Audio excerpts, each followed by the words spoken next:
Welcome to I news.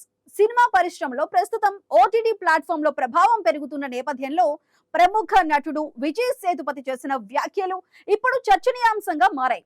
ఇటు తమిళనాడు ముఖ్యమంత్రి విజయ్ ను ఆయన ప్రత్యేకంగా కలుసుకొని రాష్ట్ర స్థాయి ఓటీటీ ప్లాట్ఫామ్ ఏర్పాటు చేయాలని విజ్ఞప్తి చేశారు. అలాగే సినిమా రంగంలో ఉన్న పలు సమస్యలపై కూడా ఆయన దృష్టికి తీసుకువెళ్లారు.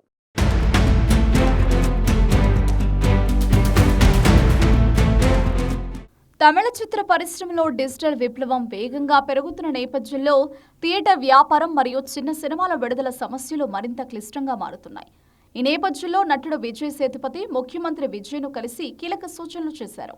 తన భేటీలో విజయ్ సేతుపతి రాష్ట్ర ప్రభుత్వం ఆధ్వర్యంలో ఒక స్టేట్ ఓటీటీ ప్లాట్ఫామ్ ఏర్పాటు చేయాలని విజ్ఞప్తి చేశారు. ఈ ప్లాట్ఫామ్ ద్వారా తమిళ సినిమాలు, స్వతంత్ర చిత్రాలు, డాక్యుమెంటరీలు ప్రేక్షకులకు తక్కువ ధరలకి అందుబాటులోకి వస్తాయని ఆయన అభిప్రాయపడ్డారు. ఇదే సమయంలో ఓటీటీ రంగం ప్రస్తుతం మందగమనం దిశగా వెడుతోందని, థియేటర్ డిజిటల్ మోడల్ మధ్య సమతుల్యత అవసరమని ఆయన అభిప్రాయపడ్డట్లు సమాచారం.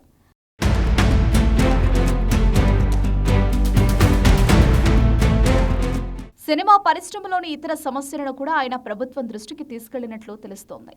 ఇందులో ముఖ్యంగా చిన్న సినిమాలకు సరైన విడుదల అవకాశాలు, డిజిటల్ హక్కుల సమస్యలు, థియేటర్, ఓటీటీ ఆదాయ పంపకాల్లో అసమతుల్యత, సినిమా పరిశ్రమకు ప్రభుత్వ మద్దతు అవసరం. ఇటీవలే తమిళ సినీ పరిశ్రమకు చెందిన పలువురు నిర్మాతలు, థియేటర్ యాజమానులు కూడా ప్రభుత్వానికి పలు అభ్యర్థనలు సమర్పించిన నేపథ్యంలో ఈ భేటీ మరింత ప్రాధాన్యత సంతరించుకుంది. అదే సమయంలో దర్శకుడు కమల్ హాసన్ కూడా రాష్ట్ర స్థాయి ఓటీటీ ప్లాట్ఫామ్ ఏర్పాటు చేయాలని సీఎం విజయ్ను కోరిన విషయం కూడా పరిశ్రమలో చర్చకు దారితీసింది. సినిమా పరిశ్రమలో డిజిటల్ మార్పులు వేగంగా జరుగుతున్న ఈ సమయంలో ప్రభుత్వ జోక్యం అవసరమని పలువురు అభిప్రాయపడుతున్నారు. విజయ్ సేతుపతి చేసిన ఈ విజ్ఞప్తి తమిళ సినీ పరిశ్రమ భవిష్యత్తుపై కొత్త చర్చలకు దారితీసింది. రాష్ట్ర స్థాయి ఓటీటీ ప్లాట్ఫామ్ ఏర్పడితే సినిమా పంపిణీ వ్యవస్థలో పెద్ద మార్పులు వచ్చే అవకాశం ఉందని విశ్లేషకులు భావిస్తున్నారు.